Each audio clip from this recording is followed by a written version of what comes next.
If you like the lessons on this channel and would like to support the channel, please consider a donation or heading over to the download store. See the links in the description. Thanks for watching.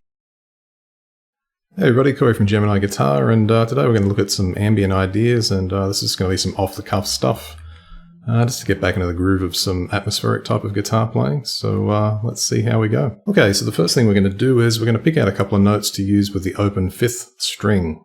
So that's the A string there. I'm in standard tuning.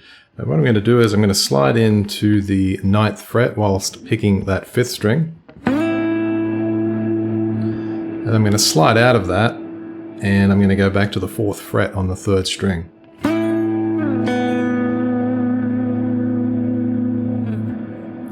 As far as the sound goes, you want to just have a sound with maybe a bit of delay. You don't really need chorus for this, and perhaps some like a bit of reverb just to give it that washed out effect.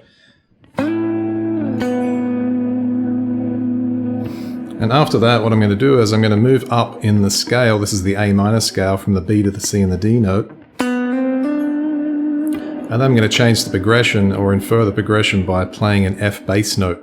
So to begin with, let's try it at the 8th fret on the 5th string. We may be able to then try it down in the lower area as well.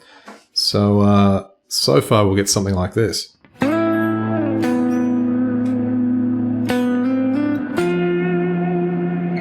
So in that case I did an octave. I'm not really enjoying the sound of that. That note sounds too high to me, but what I might do is perhaps use the 10th fret on the 4th string. And that sounds a little bit better. So that's essentially just a power chord shape. F root note and the C note, F and C. So let's try that.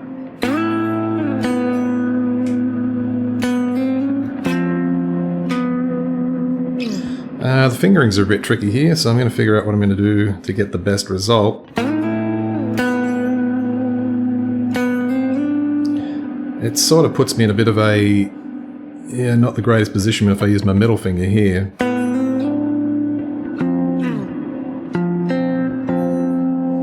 So what I might do is I might use my 4th finger for the root note on F, and just do the C note on the 3rd string at fret 5.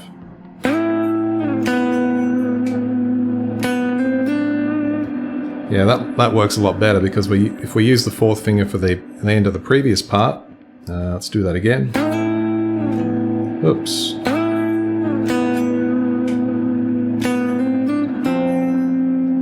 I can hop over into that position for that chord then. And let's finish that little fragment off with maybe the 3rd of the chord, so we get like an F major chord.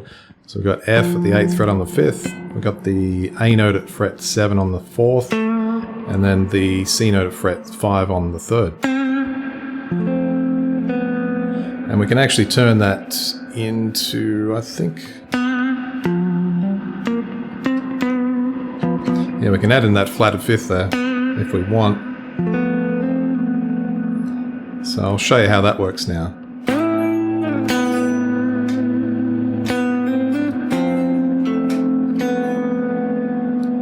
So what I did was I played the F and the C note at the same time. Then I played the A note, trying to let this all ring out. Shift this index finger down to the B note, and then we get the flatted 5th introduced there. So we've got the F major 3rd, the F in its 3rd, and flatted 5th.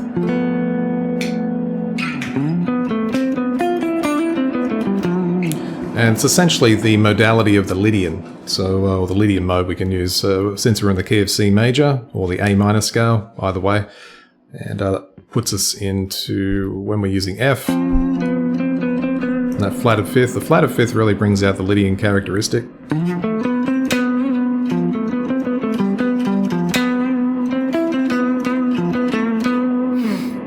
In fact, if you listen to the Simpsons theme, that's actually using the Lydian scale, interestingly enough. So next time you're listening to the Simpsons theme, check that out. So let's have a listen to what we've got so far.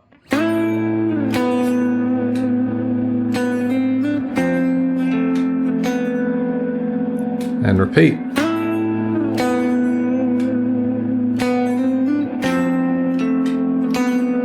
I might just change the pickup selector there, so I'm going to go down to treble.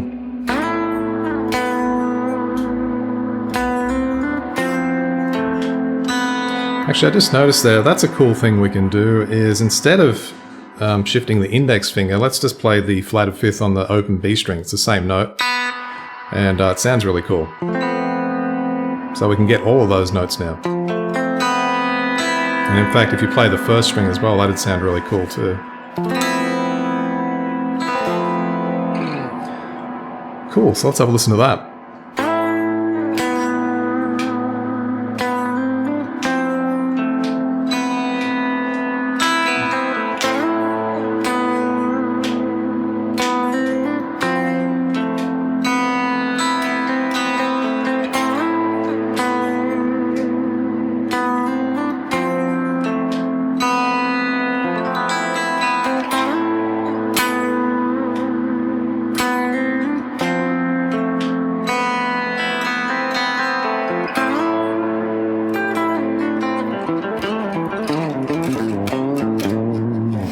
Nothing like a bit of pentatonic bluesiness to finish things off.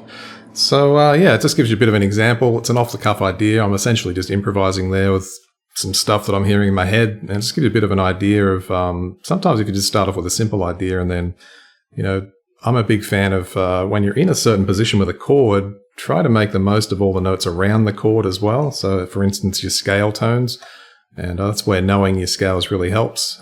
Chord scales, things like that, arpeggios.